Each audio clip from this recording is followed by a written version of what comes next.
rosa e verde. Eu falei assim, cara, tipo, você fica muito sentada, eu não consigo andar. Você não vê nada que não seja grande, bonitinho. E aí, sei lá, me veio uma ideia de... Porque não é uma coisa de imagem hiper lisa, cheia de foco, cheia de informação. É mais uma lógica de imagem pobre, assim, né?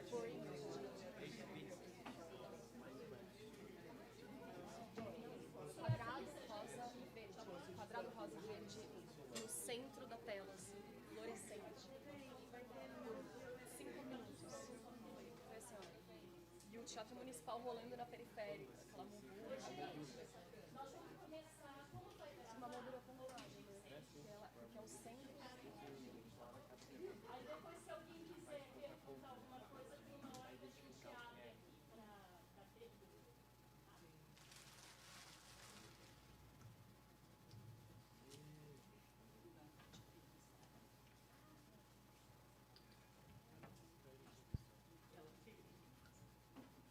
Tá funcionando? Tá, né? Tá funcionando. Olha, a gente, em geral, leva assim, uns 40 minutos. Um jogo rápido, tá?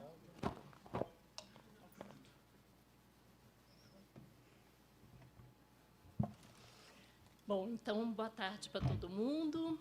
Hoje a gente vai dar sequência a esse evento que a gente está fazendo uma vez por mês, que se chama Conversas com as Artes. É uma iniciativa do Departamento de Artes da PUC de São Paulo, e a ideia é a gente, cada vez, trazer um artista, organizar um bate-papo aqui. Tá? Então, espero que quem estiver acompanhando também na TV PUC também pode participar aí com a gente. Hoje, a gente está aqui com Alejandro Ahmed, nosso convidado, que é conhecido, claro, por causa do Grupo Cena 11, mas como ele está aqui em São Paulo agora, trabalhando com o Balé da cidade de São Paulo, a gente sequestrou Alejandro para vir aqui conversar com a gente um pouquinho. E a Tani Sanches, que é aluna aqui da PUC, fazendo doutorado, e é pintora, trabalha com cinema também, com vídeo, faz milhões de coisas. Eu chamei os dois porque o título aqui dessa conversa, que tem a ver com os corpos creepy, foi inspirado por esse pequeno livro que eu escrevi há pouco, e que se chama Corpus Creepy, Instaurar Estranhezas para Existir. Para pensar essa pesquisa, eu, como normalmente eu faço, nunca penso sozinha. Então, é uma pesquisa que acontece sempre em conversa, em rede, com várias pessoas. Não são só bibliografias acadêmicas, mas tenho aprendido muito com vários artistas. E eu escolhi Tani e Alejandro aqui porque eles têm muito a ver com esse processo, tem muito a ver com esse pensamento. Porque o que é essa ideia de corpus creepy? Tem toda uma bibliografia formal que fala sobre isso, pensa esse nome esquisito que se chama creepistemologia, né, que seriam as epistemologias que nascem de corpus creepy. E só que assim, o enfoque que normalmente eu tenho dado e conversando com uma série de pessoas, eu chego à conclusão que todo corpo é corpo creepy, porque todo corpo tem a sua singularidade. Então, não se trata só de recusar um parâmetro específico de normalidade. Então, num certo sentido, não sei se vocês concordam comigo, eu acho que todo corpo é corpo creepy. Então, a gente vai conversar um pouquinho sobre isso.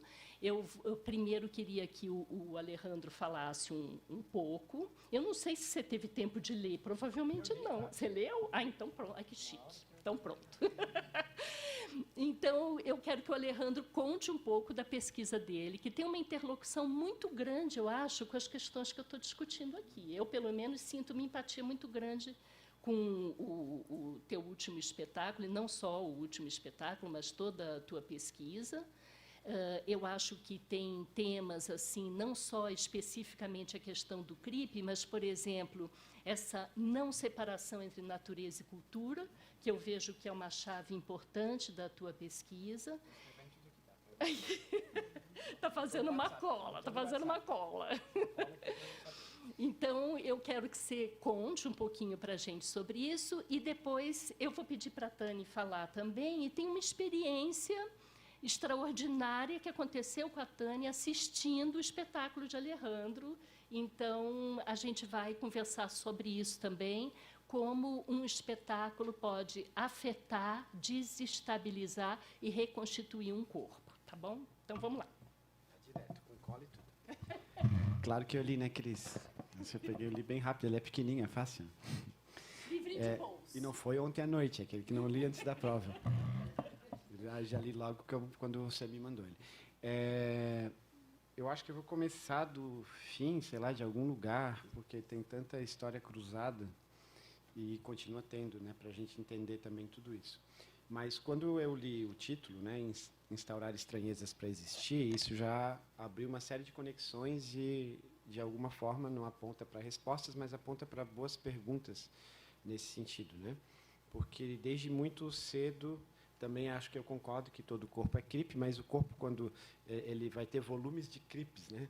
Que aí você vai ter espectros, né, nesse sentido. E esses espectros vão te levar a prestar mais atenção para uma coisa ou para outra, e nesse lugar. E aí o modo como você vai prestar atenção também vai ter a ver com construção de modos de controle de corpo, que eu acho que o que me interessa na relação entre a técnica, a tecnologia e como que o corpo é atravessado nisso, para você expandir também viabilidades, né, nesse sentido. Então, quando a ideia de instaurar estranheza, ela sempre foi vital para mim artisticamente. Eu comecei muito cedo, eu comecei a dançar com 12 anos, comecei a coreografar com 17, e comecei a dirigir o C11 com 22 anos. Então, eu não tenho muita noção antes disso, assim, a minha noção de mundo é através da instauração de estranhezas. E isso já vinha desde muito cedo, assim.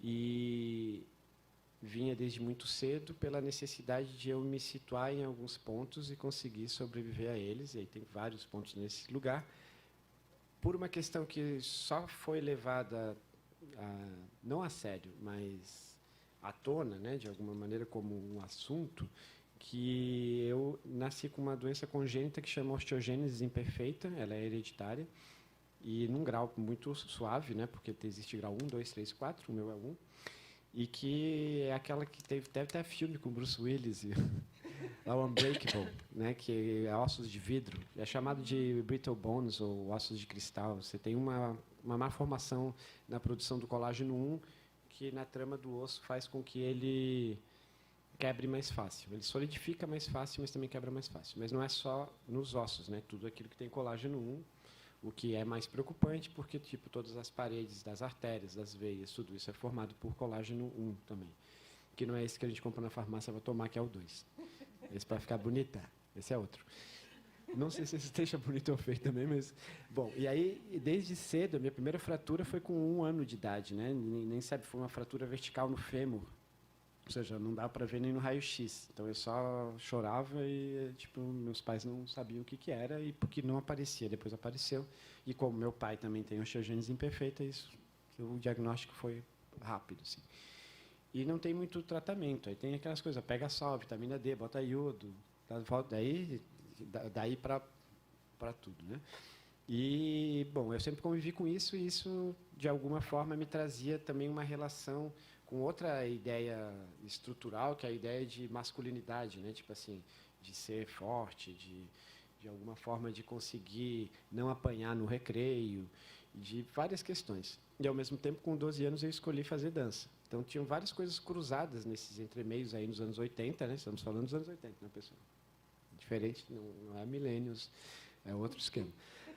E aí, dentro disso, eu acho que, agora vendo desse ponto, né, começando de trás para frente, a instauração de estranheza se fazia vital como modo de operação para viabilizar questões. Desde você usar o gesso como uma roupa, um lugar de grafite, um lugar de de informação, quase que um exoesqueleto para você tatuar e fazer coisas ali, porque eu estava geralmente de gesso, né? Eu já cheguei a ficar com os 2 braços engessados ao mesmo tempo, lembro, na 7ª série. Aí quebrei um, depois, uma semana depois, quebrei outro, fiz o mesmo tipo de cirurgia, depois de um mês depois, quebrei esse, igual de novo. Então, você estava toda hora, né? Sou todo costurado, assim. E, ao mesmo tempo, uma grande adesão pelo movimento, que veio por Michael Jackson, não veio por assim, o movimento em si, não. Veio por ver Michael Jackson dançando, por ver os filmes da época, Flashdance, Footloose e os musicais da vida. Tipo, era isso, queria dançar. E o breakdance, que começa a chegar também forte no Brasil no meados da década de 80. Então, tudo isso era uma coisa que me aproximava dessa geração de estranheza, como uma diversão também. Então, eu sempre vi eu não tinha não vou dizer que eu não tinha, mas aí eu preciso fazer a terapia para saber. Mas não era um ressentimento, era talvez um impulso. E isso me tratava a coisa de um outro jeito. Então, acho que isso é importante também para mim entender como que se instaura a estranheza, que não é um objeto do seu desejo. Vou instaurar uma estranheza aqui, eu vou fazer uma coisa bem estranha e não sei o quê. Você, através, talvez, de um vínculo de não reconhecimento num lugar que parece comum ao outro, você precisa algumas ferramentas de reconhecimento de si, principalmente na pré-adolescência e na adolescência. Então, e a dança veio como uma ferramenta de reconhecimento de si. E, com isso, o reconhecimento das dificuldades em si, nesse sentido, né?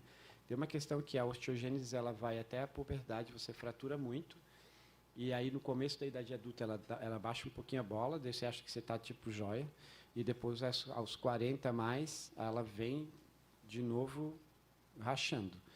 Então, eu tive esse período também onde a dança me fortaleceu e aonde eu não se falava sobre isso. Ou seja, porque eu também não gostaria que fosse o assunto nesse sentido, né? Porque quando você fala, o cara tem um negócio no osso, se quebra ali, inventou a queda por causa disso, pronto. Porque ainda tem todo esse lugar, né?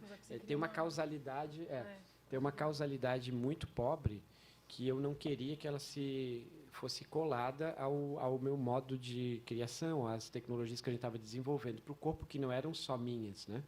Que eram também daquelas pessoas que, de alguma forma, em contato com esse vínculo de estranhezas, né? Pensando que todo o corpo é clipe, elas clipavam lá do jeito delas o rolê, e mais que eu, e aquilo se transformou muito mais amplo. Por exemplo, todas as mulheres do Cena 11 que estiveram na fundação e que de lá foram se expandindo para outros elencos, eram mulheres muito poderosas, são, né? Mulheres muito poderosas que fizeram da queda, por exemplo, um objeto muito original de uma tecnologia muito pontual. Lembro quando a gente estreou Violência, em 2000, no Sesc Vila Mariana, aqui, teve uma discussão, né? Teve um lado, para a gente ser mais binário assim, em termos da discussão, mas uma discussão que era uma coisa sofisticada, de uma tecnologia nova, e tem outro lado que era só os doidão jovem que estão sem limite, que daqui a pouco vão estar tudo despedaçado. Então, e eram especulações sobre uma proposta que ainda era nova sobre essa condição, e principalmente na relação da dança. Não que as quedas em dança eram novas, mas o modo como a gente as articulou, não só tecnicamente, mas também culturalmente, nesse sentido, também é uma extensão técnica, o modo como ela se articulou também no Brasil, e desse modo, foi muito pontual na época, assim, e isso abriu uma série de discussões. Então, para voltar nesse sentido, eu acho que instaurar a estranheza acho que é vital para sair da redundância em qualquer aspecto, né? Para que a informação seja realmente informação e não seja só reprodução. Então, acredito que, para quem é cripzão mais raiz, dá um empurrão, né? Dá um empuxo, assim, instaura aí, porque senão na redundância você só perde, né? A redundância nesse sentido, na reprodução da informação e não na informação em si, ela acaba sendo hegemônica para instâncias de poder, porque com isso você hierarquiza quem é bom, quem é forte, quem tem sucesso, quem não é bom, ou quem pode estar aqui, mas beleza, fica aqui, anda comigo, mas seu assento é sempre aqui, né? Menos forte, menos capaz, ou mais lento, ou mais frágil, e por aí vai. Então, a estranheza maior, talvez, não gosto de botar nessa cadeia, mas vamos lá. Talvez tenha sido pensar a fragilidade como força, de um modo muito geral. E tudo isso trouxe também a influência do seu meio, né? E que o breakdance tem uma coisa interessante, se a gente for ver quando ele nasce, lá nos anos 80, final de 70, na verdade, mas chega aqui em 84 para frente, tinha várias questões, desde soldados do Vietnã que chegavam amputados e todo zoado, e aí começavam, de alguma forma, na dança, a criar outro tipo de movimento, onde o break também trazia essa relação, até um futurismo vinculado à ideia de robô, né, que vai do popping a outras vertentes do popping, que é esse de explodir ou de fazer o robozinho, né, a velha dança do robô, clássica, e que também se junta com uma tecnologia de vídeo doméstico, onde você consegue fazer fast forward e back para trás, né? Você consegue ver de trás para frente o movimento e copiar aquele movimento de trás para frente. Então, você faz algo que, até então, o olho humano, por si só, não vai decodificar de trás para frente. Mas você tem um aparelho que faz isso. Então, você consegue ver isso em casa. Ele já existia antes, você não tinha. Depois, você teve videocassete em casa, a famosa rebobinar a fita, né? Você vai lá com a fita, você vê o contrário, e isso também articulou modos de instaurar estranheza para gerar informação. Isso tudo me interessava e era divertido nesse sentido, né? Quando o Michael Jackson faz o passo para a Lua, ele está instaurando uma estranheza. A gente tem que pensar que uma estranheza não é só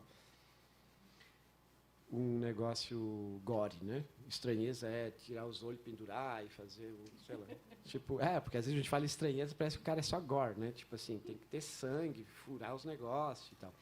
Mas óbvio que também é interessante, porque Também é. Porque isso traz, de alguma forma, nos anos 90, ter esse revival da body art dos 60, e os anos 90, que foi onde o Cena 11 se instaurou e tal, eles vêm com uma força de atravessamento do corpo, do piercing e tudo isso, muito potente.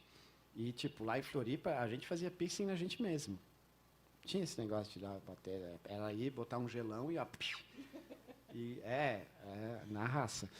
E engraçado, aí infeccionava, um negócio treta, assim, roots, gladiator. Mas vai se juntando todas essas relações, né? E vão também nascendo outros movimentos que, de alguma maneira... Só faz que eu estou falando demais, né? Não, vai. De alguma maneira, tem uma coisa que eu acho que é importante também pensar nos anos 90, claro, porque eu vivi os anos 90 de uma forma ativa, digamos, as estranhezas que começam a se instaurar através de conexões que eu vou chamar de associações assimétricas. Então, por exemplo, a gente vê o lançamento do The Downward Spiral, que é um disco do Nine Inch Nails, de 1994, que, para mim, tipo, é uma obra-prima. E foi um dos primeiros que foi todo feito em Pro Tools, e também com uma puta estranheza, porque o Trent Reznor, que é do Nine Inch Nails, ele comprou a casa onde a Sharon Tate foi assassinada pela galera do Charles Manson. Montou um estúdio lá e fez o disco inteiro lá. Isso foi agora. E o disco inteiro começa a trabalhar com Pro Tools e com um instrumento, com operar o computador de uma outra forma, trazendo uma organicidade que até então existia, óbvio, mas mais para produzir de um modo e menos para ser corpo da própria coisa, da maneira que aquilo alcançou pela estranheza que é a sonoridade em si. Então, esses lugares também vão juntando com essa ideia de corpo, com essa construção de uma técnica que trabalha a fragilidade e a força numa simetria de complementação, de trabalhar a falha como uma retroalimentação de conteúdo e não como uma falta de sucesso na ação. Então, você vai direto para a ideia de palhaço, por exemplo, que era aquela coisa de um acróbata que faz aquilo meio mal feito fica engraçado. Então, a falha como conteúdo e a qualidade de controle da ação como um modo remoto de controle. Então, a gente começa... Quando você controla uma queda, você não controla ela de causalidade direta. Você precisa fazer algo para algo acontecer. Então, isso dá uma porosidade também que reinstaura a necessidade de você estar colocando uma estranheza ali, porque sempre que você se ausenta de um controle direto sobre alguma coisa, o seu corpo se abre para ruídos externos. Isso são mini ou grandes estranhezas, dependendo da situação que acontece. Um acidente é uma grande estranheza, né? Do nada você vai para um outro lugar, né? Tipo, do nada eu caí no banheiro, fraturei a L1. Então, do 0 a 1, você fica lá 3 meses andando igual um negócio. É ruim. E aí, às vezes, tem essas pequenas estranhezas que alimentam também essa transformação constante do seu objeto de presença. E aí, voltando para os anos 90 para finalizar, sem falar só do Nine Inch Nails, para não ficar uma coisa muito específica, aí tem, por exemplo, um Portishead, que é uma outra banda inglesa, ou um Chico Science no Brasil, que coloca coisas que até então pareciam óbvias de estar juntas, mas até então não estiveram, e ao momento onde elas estão juntas, elas reorganizam todo o seu modo de pensar sobre elas mesmas e sobre aquilo que você pensava sobre determinadas questões. Então, quando lança o Afro Ciberdelia, ou Da Lama ao Caos, do Chico Science, em 95, Da Lama ao Caos, em 96, o Afro Ciberdelia, ele abre uma relação de ciência, tecnologia, regionalismo, que até então já tinha sido proposta até pela Tropicália, antes de um outro modo, mas que ali juntou elementos, que atualizou com esses elementos e divide. A mesma coisa que eu penso, divide não, expande. Do Portishead, quando você escuta aquele scratch feito dentro de um lugar quando surge o trip hop, uma batida que vai para baixo, meio blues, mas não é nada daquilo e é tudo aquilo junto. E não é uma mistura, porque também eu acho muito importante a gente não contrapor pureza e mistura, porque elas, estava até falando isso hoje, né? Elas são coisas. Para você ter mistura, você tem que ter pureza. Se a pureza não existe, então não existe mistura. Existem coisas.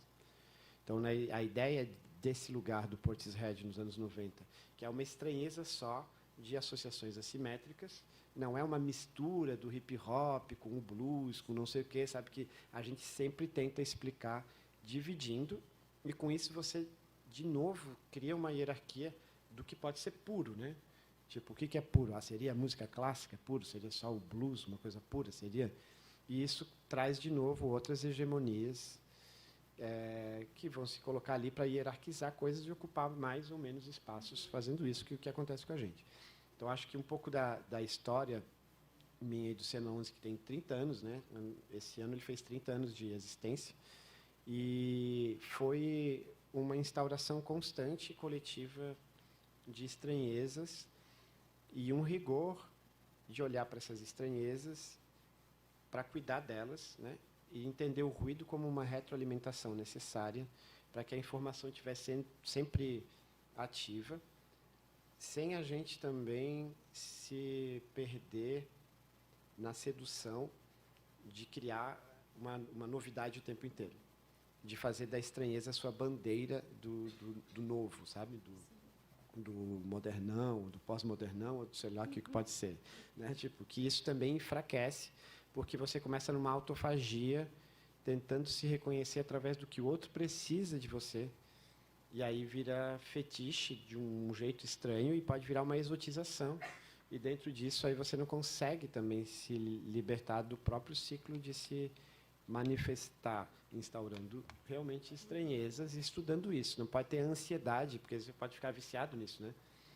Dependente. Vira padrão também, Isso, vira padrão. Aí você fica dependente da estranheza, e se você não tem aquela estranheza, parece que você não está...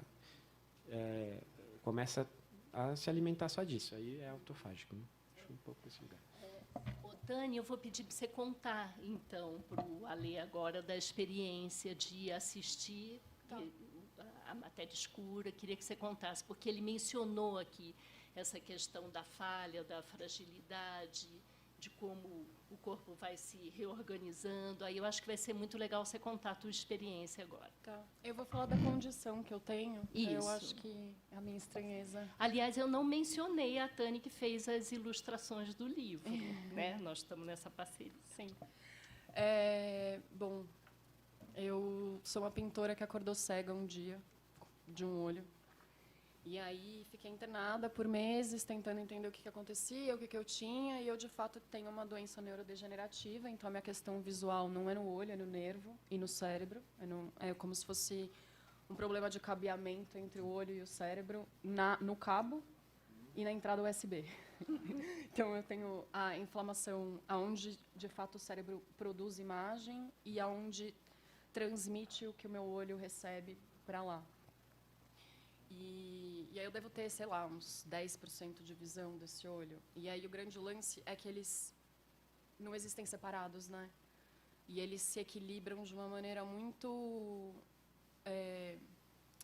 de reabastecimento constante, assim. Então, eu nunca vejo igual, assim. Eu nunca estou vendo igual. Então, sei lá, tem dia de sol que está tudo com um filtro vermelho, tem dia que não tem nada, tem dia que eu vejo normal, tem dia que tem sempre um filtro de grão.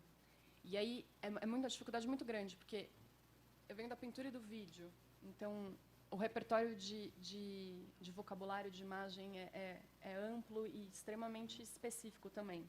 E aí, quando você bota no Google a inflamação, para ver assim, como que é a visão de quem tem isso.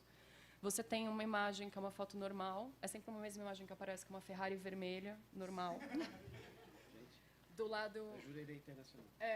Do lado esquerdo, ela está com uma coisa cinza com um grade de transparência, que tira foco e que tira cor. E é um pouco isso, mas, na verdade, o que eu imagino é que eu tenho como se fosse um buraco de informação de imagem centralizado. E aí a minha periferia é só um grande abstrato, uma grande mancha de cor que altera.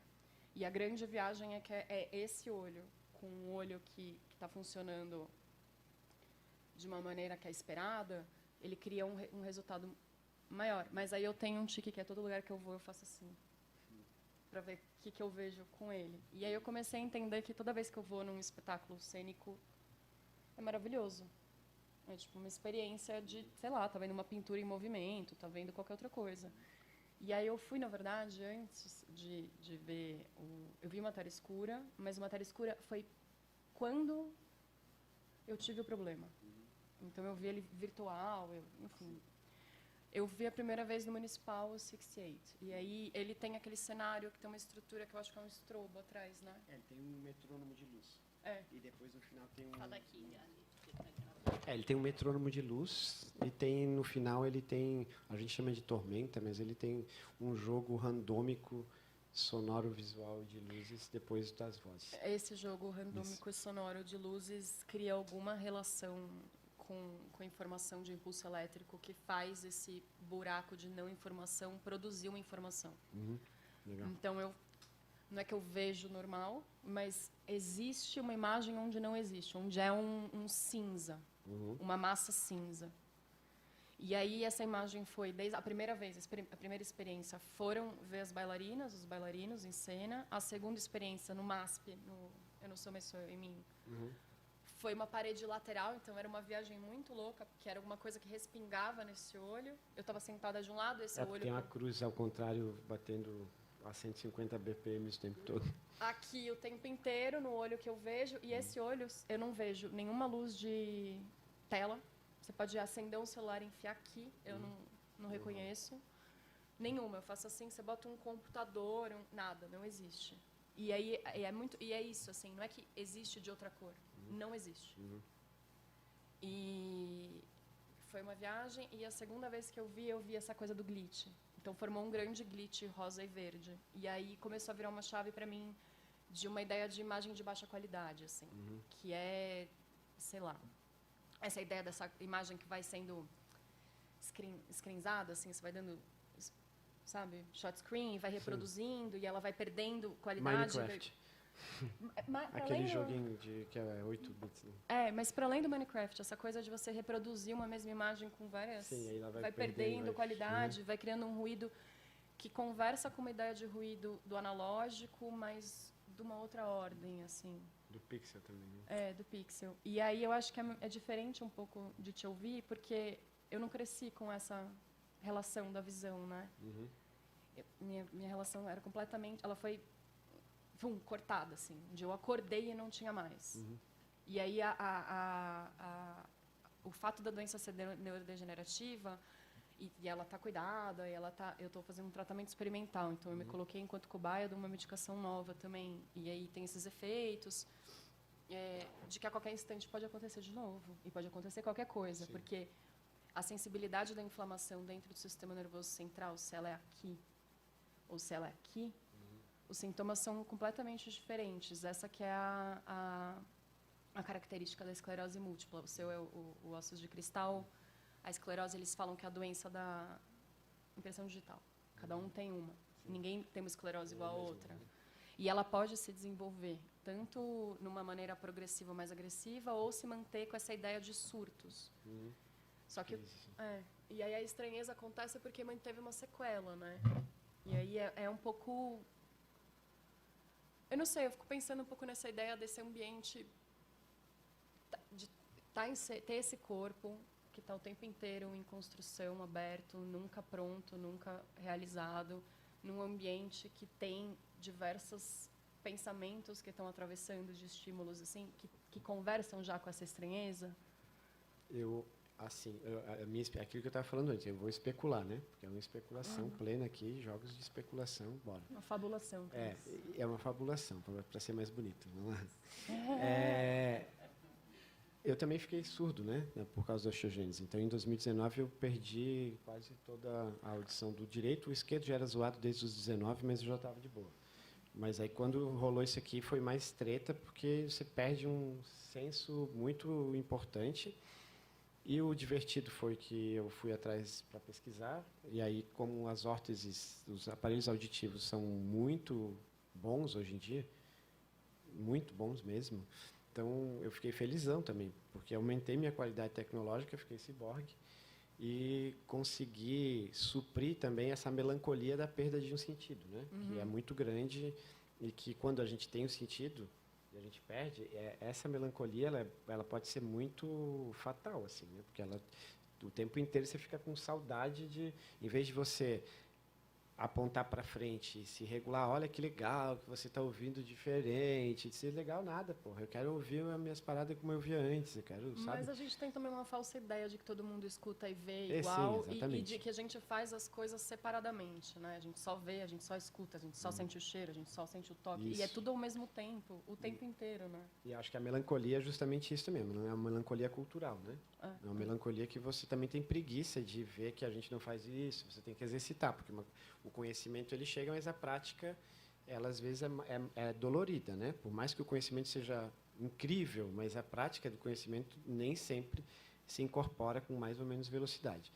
Na relação do que eu posso pensar sobre o que a gente tem feito nos últimos anos com o Cena 11 e o que eu também acabei também levando para o Balé da Cidade, que é o meu novo modo de criar nesse sentido, é criar uma ecologia do sistema cênico e que ele seja sinestésico por expansão, ou seja, o som, a luz, o corpo, o movimento, o espaço, eles precisam se integrar. E essa integração ela não vem depois, ela vem durante o fazer. E óbvio que tudo isso tem que ser de acordo com as nossas condições também tecnológicas e com as nossas condições financeiras, né? Quando a gente fala de tecnologia, a gente fala de dinheiro. A gente faz com o que tem. E aí isso também nos dá um outro tipo de articulação, porque para fazer com o que tem, você não terceiriza, porque você não tem dinheiro, então você tem que aprender a fazer. E ao aprender a fazer, você torna aquilo mais sistêmico também, porque você o pratica todos os dias. E você entra em alguns modos de solução que talvez, né, fabulando, de um modo, talvez isso sensorialmente, de outro modo de ativação da consciência neurológica, nesse sentido, dê alguns tipos de chave para a gente estar num espaço onde existe uma definição de natureza de outra ordem, da natureza do cênico, e aí gerando ruídos que, de alguma forma, ativam uma maneira de se aproximar daquele ruído e vai gerar alguns modos de resposta. Isso é uma diferença muito pontual, por exemplo, quando no 68 a gente também está falando do John Cage. Então, se você pensa que tem uma partitura que se pretende ser um uníssono indeterminado, uma única nota, significa que a todo tempo parece que eu posso estar falando para o cérebro que algo vai acontecer junto, mas ainda não aconteceu. Mas aconteceu o silêncio, mas algo vai começar, não começou muito forte. Você está o tempo inteiro dialogando com a indeterminação. E isso junto com outro caráter randômico, por exemplo, das luzes do final, que você vai fazendo um jogo de 1, depois de 2, de 3, e ela vai acelerando, e você não controla aquela aceleração, ela te acelera, isso também coloca você num outro modo de operação. O meu pensamento também, lá dos meados dos anos 2000, é pensar isso como uma coreografia imaterial. Tipo, que a coreografia não acontece só naquilo que você vê, nem entre as coisas que estão embrincadas ali, seja o som, o movimento e a luz, mas naquilo que, de alguma forma, transforma outros corpos através daquele contato. Então, o imaterial no sentido de que você não está vendo, não estou vendo a coreografia que está acontecendo ali no Beto, nem em você, mas ela, de alguma forma, está acontecendo. É como se a gente tivesse uma linguagem de de uma inteligibilidade outra, né? É como se não é que eu vou chamar de telepatia, porque eu aí zoei, mas de pensar que existe alguma coisa que está acontecendo coreograficamente e que, mesmo sendo diferente para os corpos, há um objeto comum que tenta fazer com que essa coreografia imaterial vá. É uma oferta também, né? Tipo, acho que quando você instaura uma estranheza, você não instaura para si só. Mas ela também não é uma coreografia suave, né? Isso. Ela é uma coreografia que ela vem assim... Tipo, ela é intensa. E é uma disponibilidade também de estar num ambiente de extrema intensidade por um tempo e tá assim, então vamos. É uma proposta de adesão. É a parede com uma com proposta de adesão, assim. Piscando por uma hora, vamos. Vamos. Né? Isso pode parecer, às vezes, um afastamento, né? Você pode não estar disponível a isso. E também não pode ser um tipo de vontade... aquela velha pergunta, sempre muito chata, que é... mas vocês querem chocar o público? Não é sobre chocar, né? Não choco nada, nem ovo. Não rola. E é porque parece que é, de novo, a causalidade direta, sabe? Causa e efeito. Tipo, não se organiza o sistema, por exemplo, mesmo como foi, sei lá, escreveram agora lá na Bienal do Sesc de dança que a gente dançou, Eu Não Sou Só Eu e Mim, que, a coreografia é muito interessante, os bailarinos, mas tudo que cerca é perfumaria. Então, se você vai pensar que, isso sem nenhuma especificação, né? Chamar de perfumaria, nenhuma especificação. A gente tem, à direita, uma cruz de 4 metros invertida, que faz os impulsos elétricos passarem por sintetizadores modulares, voltarem para a luz, onde a gente controla aqui, que vai controlando outras coisas. Se você vai chamar isso de perfumaria, tipo... Primeiro que é sacanagem com perfume, né? Porque o perfume é uma complexidade de design de cheiro, é um negócio com certeza. Sublime. Mas tem esse lugar também, tem a ver com isso, uma hierarquia de sentido. Exatamente. Também, né? Queria te falar um negócio. Assim, faz pouco tempo organizei um seminário lá no SESC, aquele SESC de pesquisa, isso. E aí foi muito interessante que, enfim, tiveram vários convidados bem legais. E o João Paulo Barreto, que tem criado vários centros de medicina indígena aqui no Brasil, né, e o Luiz Rufino, que trabalha, né, com a pedagogia das encruzilhadas, pensa em Exu, os dois, falando sobre assuntos diferentes, mas eles afirmaram que alguma coisa que acontece que você não vê, não é porque é invisível que é imaterial. Aí eu fiquei pensando no que você estava conversando, porque eu acho que não é propriamente que não tem materialidade, é que tem uma outra materialidade. E aí é o só para som, te é a provocar, luz. assim, isso, porque... E a outra convidada que teve também, a Mel Chen, que está trabalhando com a noção de animacidade, porque ela abandonou essa separação entre animado e inanimado. Ela diz que tudo tem uma taxa de animacidade. Mas a hora que ela fala da taxa e o Alejandro fala da modulação, eu achei muito... Eu acho que tem tudo a ver. Gruda muito. Então, eu acho que tem tudo a ver. Então, eu queria te perguntar o que você acha dessa ideia de não pensar uma noção de imaterialidade, mas em pensar em materialidades diferentes. Eu acho ótimo, acho perfeito. Na verdade, na época... eu tinha ido até numa exposição do Anish Kapoor, e aí tinha um cilindrão, assim, né? Aí um cilindro alto, parecia de cerâmica, algo assim, então era, acho, branco por fora. E aí você entrava, e dentro ele era tipo um azul petróleo espelhado. Só que quando você entrava, você ficava tonto na hora, por causa da relação do círculo.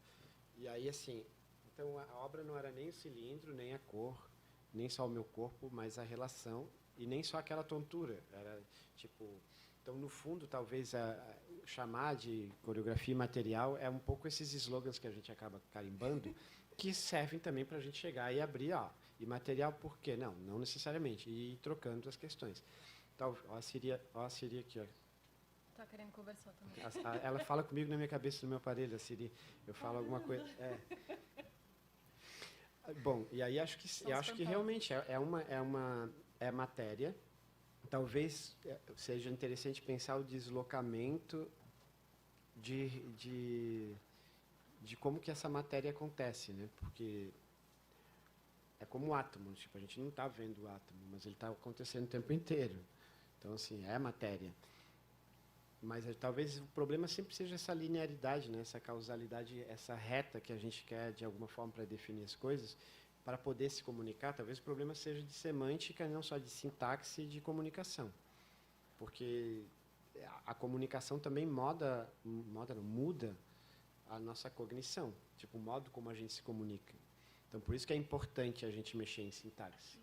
Porque é mexer em código-fonte, de alguma maneira, mas é mexer no acesso cognitivo, né?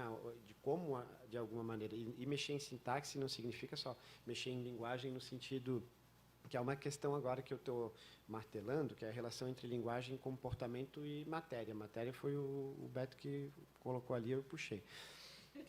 Matéria, linguagem e comportamento como essa tríade, de alguma forma, que está sempre, de alguma maneira, embrincada e que a gente vai, nas modulações desses 3 pontos, talvez, sim, encontrar isso que eu estava chamando de coreografia imaterial. Pensando também dança como uma tecnologia de comportamento, além de linguagem. Porque eu acho que um dos problemas que a gente tem na dança ocidental, principalmente, é pensar na dança como linguagem. Sim. E aí você cria um problema gigantesco que vai diretamente aferir sobre os treinamentos técnicos, sobre o modo de comunicar e de ser comunicado pela dança que você vê e como ela cognitivamente transforma seu corpo. Então, acho que para finalizar assim, essa relação entre matéria, comportamento e linguagem seria talvez, para mim, agora, sim, minha pesquisa essencial assim, para o trabalho que a gente está fazendo, que o primeiro procedimento é esse Eu Não Sou Só Eu e Mim, que tem esse nome provisório, mas acho que já é, que chama Estado de Natureza. Acho muito legal. Eu ia te falar só mais uma outra coisa que pode ser interessante também.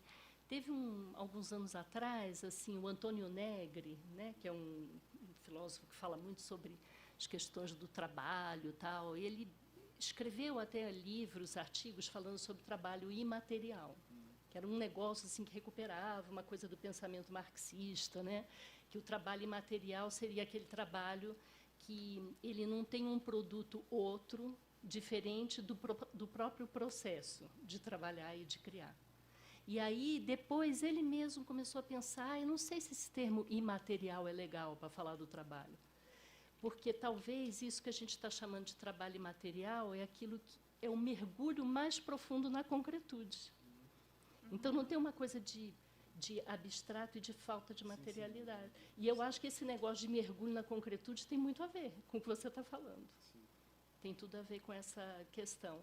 Com essa armadilha, né, da dança ser abstrata. Então, porque essa separação abstrato-concreto também é treta. Esse aí é treta. Assim como tentar encapsular a dança necessariamente numa definição de linguagem. Então, eu acho que tem coisas aí para pensar. Eu acho que... Eu fiquei pensando que talvez a prerrogativa da gente fazer o imaterial é um pouco parecido com esse lugar entre a pureza e a mistura. Então, tipo, a mistura acaba fortalecendo a ideia de pureza e essa ideia de material acaba fortalecendo uma definição de matéria, que talvez seja uma definição mais poderosa pelo tempo, por aquilo, né, de concretude nesse sentido. E aí levando também a esse problema da abstração como é assim, sabe? A abstração parece que você não precisa exercitar o seu objeto cognitivo de comunicação para entrar em outras linhas, porque, afinal de contas, é abstrato. Então, pode ser para cada um é um lance, aí começa isso, entendeu? Aí relativizou tudo aí você não se preocupa mais com nada e aí a subjetividade atrofia. Você tem uma atrofia subjetiva, se você não treina esses lugares, né, de alguma maneira.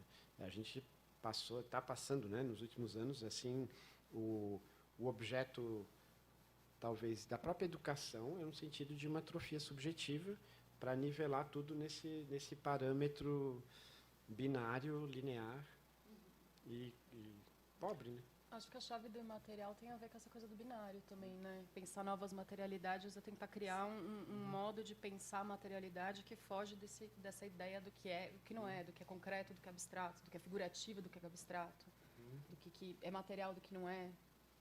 E aí vai para tudo, né? E aí quando você tem, sei lá, um espetáculo de dança que tem um corpo humano e todas as outras camadas de acontecimentos De dentro animacidade, de animacidade dentro desse ecossistema, sei lá, acho que é interessante meio que pensar também. Sim. Mesmo quando não está acontecendo, mesmo quando está só em silêncio, sabe? Quando está antes de acontecer ou nas pausas, tá tudo lá, né? As materialidades estão todas lá, os fantasmas, tudo. Eu fiquei pensando, para mim também, o que foi muito importante para aderir à dança é que a dança me dava, de alguma maneira, fabulando uma habilidade a eu lidar com tudo que se move. E aí eu vou pensar o que não se move, de alguma maneira, né? Então, quando você fala que a gente não vê o elétron ou o átomo e aquilo está se movendo o tempo inteiro, a gente também começa a trabalhar a ideia de materialidade como não movimento, que tipo de movimento, ou a matéria como parada, né?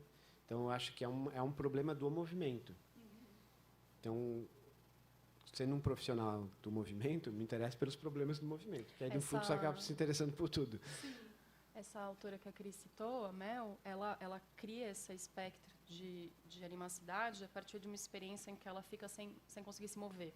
Ela tem uma intoxicação de mercúrio e ela fica sem conseguir se movimentar. E aí, a partir de não conseguir se movimentar dentro do ciclo familiar e social dela e começar a ser entendida enquanto uma coisa além de pessoa, ela começa a entender esse não é só parado movendo, não é só animado e animado, tem muito. Tanto que o grau de animacidade que ela dá, ela cita, um dos exemplos é o próprio mercúrio que intoxica ela. Então, o próprio estrobo, o próprio som, a rede que você constrói de luz já pode ser algo que está ali animado existindo, né? Ô, Rosa, vem perguntar aqui que está gravando. A Rosa adivinhou, porque eu ia perguntar agora se alguém queria fazer alguma pergunta. Não é bem uma pergunta. Fala aqui, fala aqui. Não é bem uma pergunta, mas lembrei da Bennett, aquele texto dela, Matéria Vibrante, Sim. que a questão não é se é ou não matéria, tudo é matéria, né? Sim. Se não é matéria, não é desse mundo, né? Mas a questão é o modo como essa matéria vibra. Quer dizer, Que tem a ver com a animacidade. o modo como ela vibra é o modo como ela toca. Então, tem a ver mais com uma intensidade com que a matéria vibra do que uma discussão de se é matéria ou não é matéria. É dança, não é dança. Exato. Né? É isso. Lembrei dela, do Matéria Vibrante. É um espectro de movimento, de novo, né? De novo, porque aí é deslocar um pouco a lógica habitual das coisas, né? Então, é sujeito ou é objeto? É concreto ou é abstrato? Tem movimento ou não tem movimento? É desestabilizar um pouco essa lógica para começar a pensar a partir de outros princípios, né? Esse texto que eu falei da imagem de baixa qualidade é de uma autora sino-alemã, ela chama Rita Starrow. A primeira frase do texto é: a imagem de baixa qualidade é uma cópia em movimento. Tipo, perto da produção de imagem que a gente tem hoje, que é essa imagem limpa, publicitária, shining, 8K, 29K, hiper projetado, hiper resolução, a imagem de baixa qualidade é uma cópia em movimento. E aí ela articula isso, assim. E acho que um pouco aí voltando, dando a grande volta, eu acho que essa experiência de não ver ou de não escutar e de ter os aparatos e as estratégias que a gente vai criando, de alguma maneira a gente tem essa produção de imagem de baixa qualidade como produção de corpo, né? Como produção de conhecimento desse corpo, assim. Acho que é uma chave que tem virando. A gente tem tempo para uma pergunta. Não. Vem cá. Eu queria uma visão, entendeu? Com a pintura... Não, então, a desmelenização estão tentando lá. Então, eu queria fazer uma pergunta, um pouco também de um relato, de uma experiência que é minha, porque eu sou ator e comediante, meu nome é Vitor, e eu tenho síndrome de Tourette. Então, o meu corpo se move de forma involuntária, em alguns momentos. Então, eu queria perguntar como vocês entendem essa questão do movimento e o conceito de movimento, porque, por exemplo, para mim, estar parado às vezes é se movimentar. Eu tenho espasmo. No sentido de que eu tenho quero estar espasmo, parado. Às vezes faz assim. Então, eu me movimento. E aí, sendo ator, isso gera uma percepção diferente e um jeito diferente de trabalhar e pesquisar. É só movimento? Ou tem a ver com fala também? Tem os dois, eu faço os dois. É isso. Eu vou só fazer um comentário, aí passo para o Ali responder. Aquele autor, Vitor, que eu sugeri para você, o Jack Halberstam, né? Que ele fala que na potência da falha, então, como você faz para trabalhar a partir de uma singularidade que você tem, então, por exemplo, pode ser Tourette, como é que você transcria isso para se valer disso no teu processo de criação e não fazer disso algo que está atrapalhando o processo, mas fazer disso a ignição da criação. Essa é a proposta dele, né? Vai lá. Eu acho que, de modo geral, em todos os graus e volumes, né, as involuntariedades nos transpassam o tempo todo. Algumas de um modo mais efetivo, outras de um modo menos latente, mas elas estão aí. Uma das questões que a gente começou a estudar em função de pensar um corpo que se move através de causalidade espalhada é justamente juntar não só essas duas coisas, mas através de eu faço isso, mas isso aqui também acontece comigo. Então, não sou só eu que faço isso acontece comigo. Abrindo o pressuposto para momentos mais radicais, onde, sei lá, você vai fazer isso sozinho, mas o modo de você abrir a porosidade de controle para um espectro que não é só voluntário, ele é essencial para uma técnica, vamos dizer assim, ecológica, digamos. Pensar, não existe ecossistema sem involuntariedade.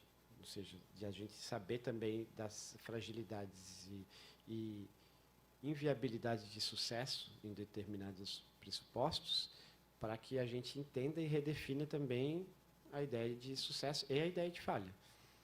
E aí é essencial, tipo, sem querer fazer o fetiche de, ai, que bom que você tem isso, sabe? Tipo, porque às vezes a galera também viaja, né? Começa a abraçar a árvore e falar besteira.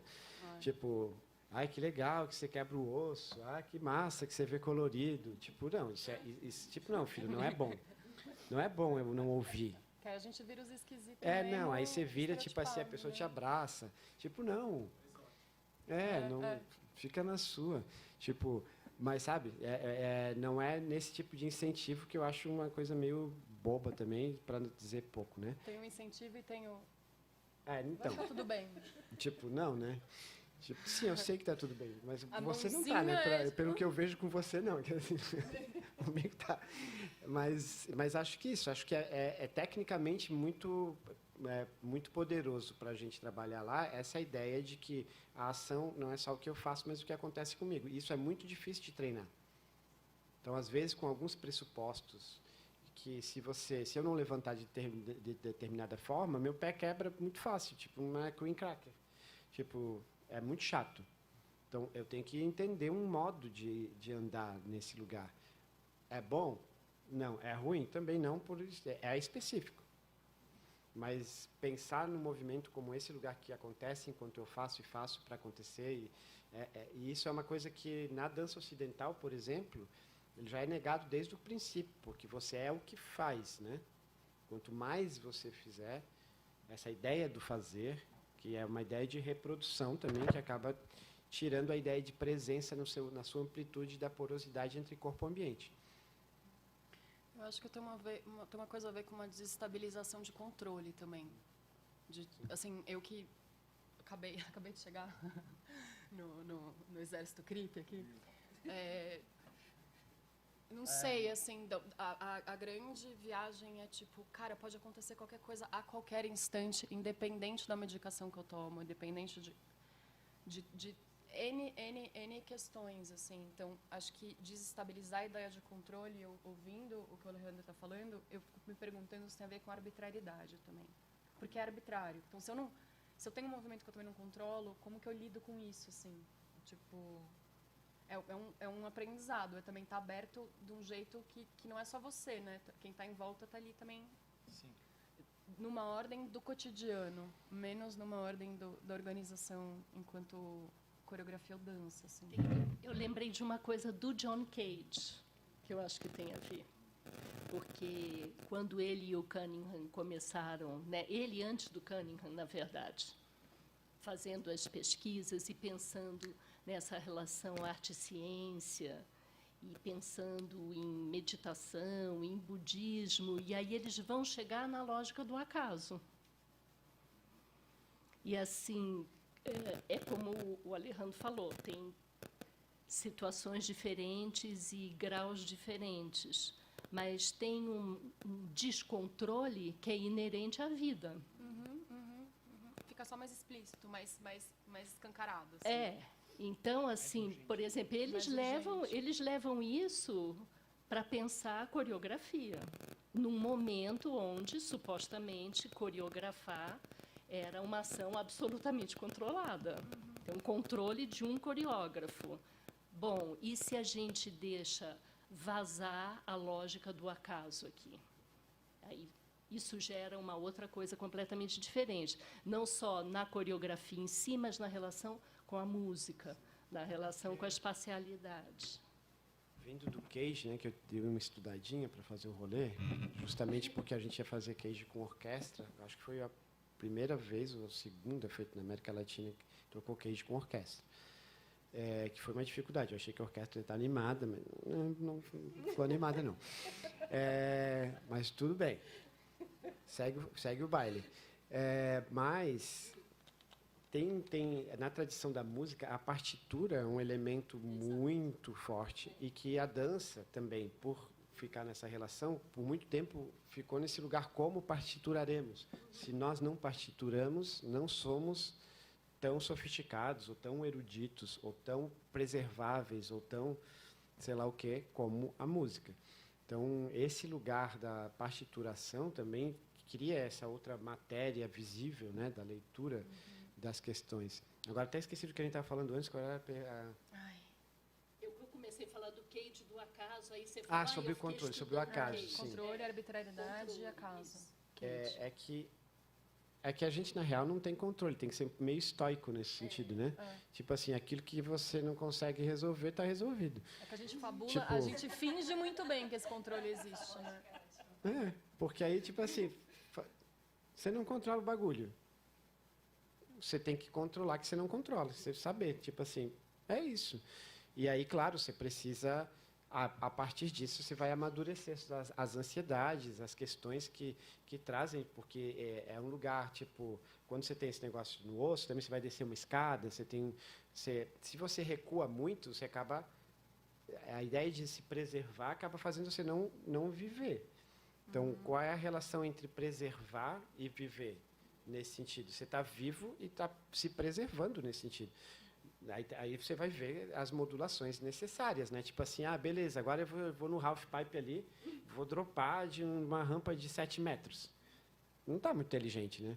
Tipo, mas eu tenho muito desejo. Beleza, você tem que lidar com isso. Você tem que entender, são questões. Aí você pode ficar realmente muito amargurado por esse lugar. Tipo, eu já andei de skate, fiz os meus rolezinhos, mas me quebrei. Depois, tipo assim, quebrei com bicicleta também. Depois eu maneirei, tipo, ando normal de bicicleta. De skate nem subo. Porque eu sei que se eu cair, não é como se você caísse, alguém cair. Tipo, é diferente. Tipo, a propensão é muito maior. Então, isso está ali, de alguma maneira, mas não pode virar um fantasma que te corrói, porque senão você não sai desse lugar, né? É claro que em alguns espectros tem muito sofrimento envolvido. Tipo, você não pode também abrir mão dessa realidade, assim. Principalmente com criança, né? Com osteogênese. Porque você está naquele impulso, então isso vai mexer com você em muitas questões. Você tem que comentar aqui, Ana. E a gente vai ter que acabar, porque a gente já passou um monte do horário. Não, toda essa conversa, eu pensei o tempo inteiro no livro do Kunichi sobre o Hijikata, né? Sobre o corpo doente. E como esse corpo doente não contempla, né, a ideia de um corpo saudável. E tem que ter outro ritmo, tem que ter outra... Nossa, eu fiquei imaginando as coreografias do Hijikata, agora quanto vocês falando dos movimentos involuntários, como ele trabalha o corpo, né, nos vídeos, como até se os membros fossem voluntários, né? Eu acho que eu queria só fazer esse link porque eu acho que tinha muita ligação.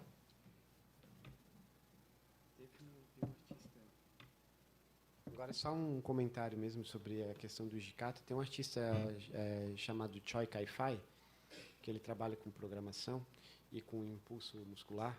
E aí ele pegou em vídeo a coreografia do Hijikata e mapeou ela com sensores de musculatura, um pequeno pedaço. Então, o vídeo ia mandar os choquinhos para alterar a sua musculatura para você fazer a coreografia. Se a gente recebesse os mesmos sensores, a gente ia estar fazendo a mesma coreografia involuntariamente. E que é bem interessante também esse lugar, porque você que está fazendo, é a máquina, é o Hijikata, são os três. É a gravidade na Terra, que é 9,8. Se fosse Júpiter, a gente estava amassado. Você desestabiliza também mente, corpo, Exatamente. separação. Então, tem essa coisas ideia muito... da hierarquização do sistema nervoso central. A ideia a definição de vontade também é uma coisa muito... precisa ser mexida, né? Sim. Porque a ideia de vontade, de voluntariedade, isso é muito... Isso no movimento é muito egóico também, né? E quando você tira isso, não foi você que fez, que tem a ver com a ideia de autoria, até com o criacionismo, né? Tem com a ideia do artista, do dom, do gênio, e aí vai daí para baixo, para cima. Gente, nós vamos ter que acabar, é uma pena. Você volta, né, Ali? Você está morando aqui, a gente... Também, é. A gente nunca mora num lugar só, né? Então tá. Bom, para mim foi ótimo participar dessa conversa, desse descontrole na véspera de ir para o Japão, sem ter nada controlado. Foi muito bom. Então, olha só, a gente vai encerrar agora, a gente retoma em março. Uma vez por mês vai ter um artista convidado e a gente vai conversar sobre arte. E você volta, tá bom? Tani, muito obrigada. Obrigada, também. Cris. Então é isso.